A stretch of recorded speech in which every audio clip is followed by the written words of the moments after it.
So people often ask me about Kundalini energy and awakening this energy and my experiences with this. So I just want to talk about that a little bit here.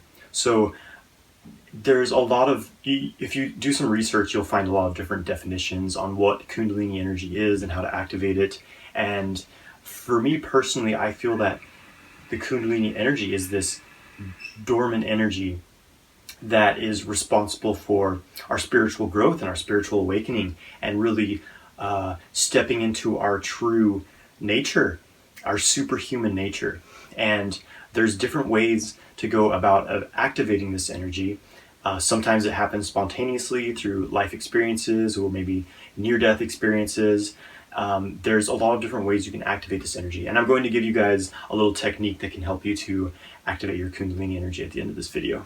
And so for me personally, I had a very powerful Kundalini awakening about 10 years ago, and it just totally changed my life. I had this experience where I just felt completely at one with the universe. I felt the interconnectedness of all life.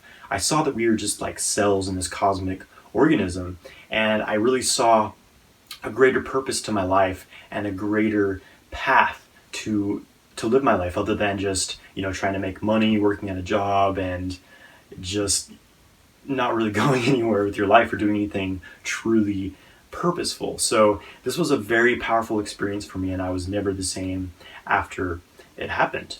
And this led me to start training in different energetic practices. I started learning yoga and meditation, and to start to get back into this deep spiritual experience and this sort of energetic flow state. And I started training in Qigong and all these different methods.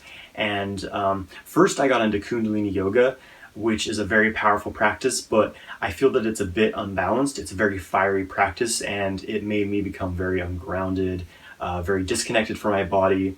And I had headaches all the time, I had pressure in my head, and my physical body was becoming more weak. So a lot of the people on the Kundalini yoga path are very into transcending the physical realm and just, skyrocketing out of their bodies, trying to have this cosmic out-of-body experience. And the problem with that is that it weakens the physical body. We're in this physical body for a reason. We're having an experience that is equally physical, energetic, and spiritual. And to me, the key is about balancing all these things. So that is why I love Qigong so much, is because it's very embodied, it's very grounded practice, and it's very nourishing to the physical body, but it also has so many energetic and spiritual benefits to it as well. And so what happens when you start to awaken your Kundalini is that you start to see things differently. Your consciousness changes, your view of life and your connectedness to everything around you changes. You start to see that we are all connected, and that anything that happens to one person happens to everyone. And so when you start to awaken your Kundalini energy, you're not the same, because you see life from a higher perspective, and it's just very powerful, and it's hard to put into words. It's just something you have to experience. So anyways, I'm going to show you one of my favorite techniques for activating Kundalini energy. It's very powerful. So basically what we're doing is a breath retention. So we take a deep breath and hold it. And to really get the optimal benefits of this technique, you need to be able to hold your breath for at least 90 seconds. Even a couple minutes is even better. So it's going to take some practice, likely, if you're not skilled with breath retention, to develop the length of time you can hold your breath.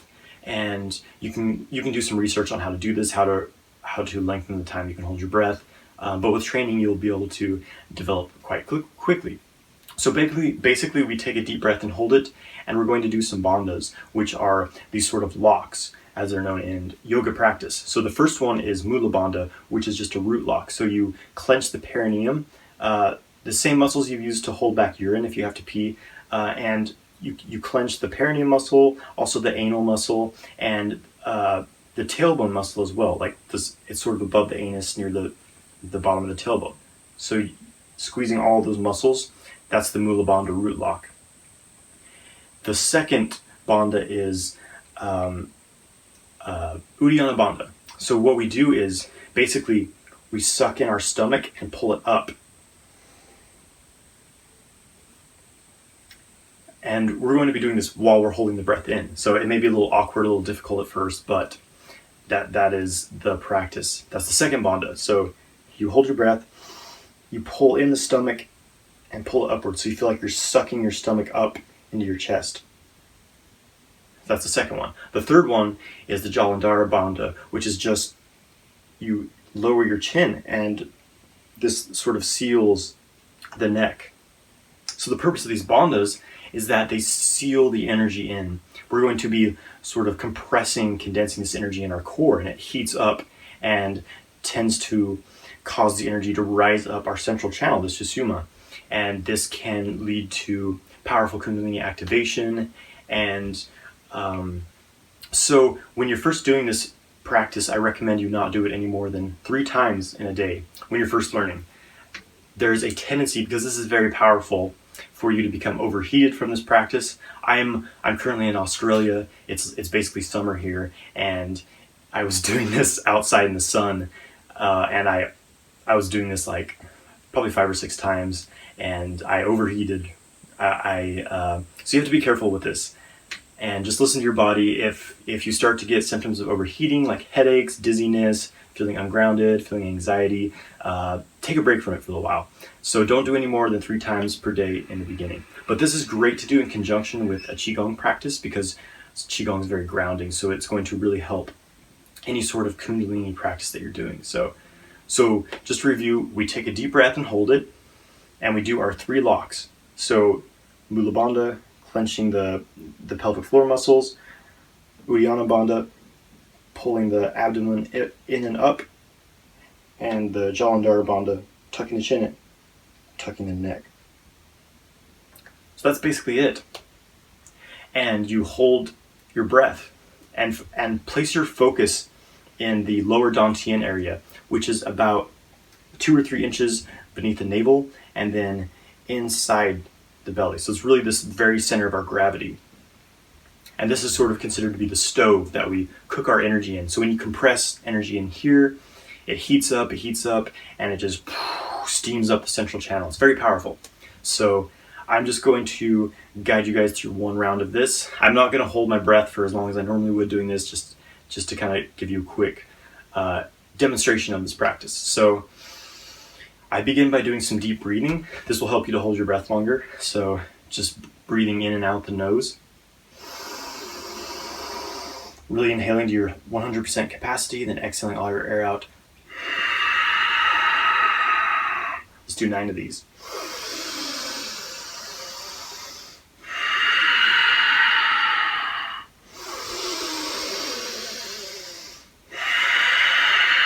Filling the belly and the chest on the inhale.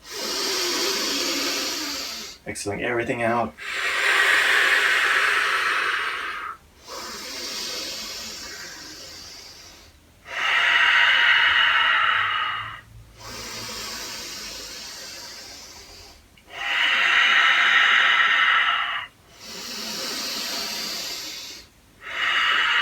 Two more breaths.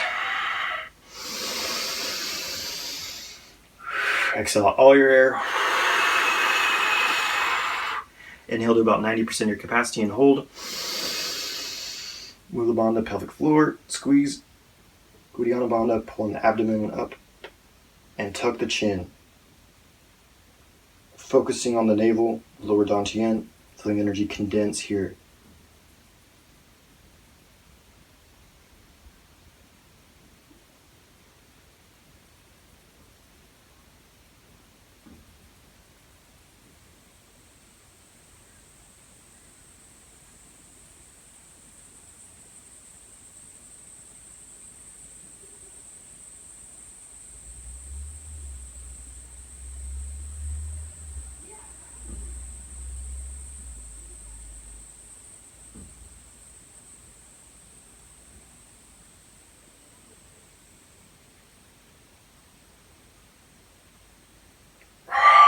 Exhaling out all your air. I notice I'm sweating. This is a very heating practice. So do 3 rounds of that in the very beginning. Don't do any more than that. And then maybe go for a walk, walk barefoot on the earth, kind of ground yourself. This is very powerful work. So take it easy, be careful. Another thing I want to mention is that you don't want to, if you're having a hard time holding your breath, you don't want to force it. Like if your lungs are really screaming and you need to take a breath, don't force it too much, or you can actually cause some problems for yourself. So just listen to your body. It should be fairly comfortable to be holding your breath, and just gradually increase the length of time that you can hold your breath. So that is the practice. It's very simple. I usually do this a few times per day, sometimes more. As you become more skilled with this, and as your ability to contain more energy increases, you can do this longer and longer, and it just becomes more and more powerful. And you may not feel anything during the practice that you're doing, but sometimes later throughout the day, you'll just have this spontaneous sort of opening. You may have just some sort of, all of a sudden you're just in this fluid, really high energy state at some random time during the day. And so this is often a result of our practice. So thank you so much for watching. I hope that this has benefited you. Please subscribe to my channel, like this video, and leave a comment below. Have a great day, my friends.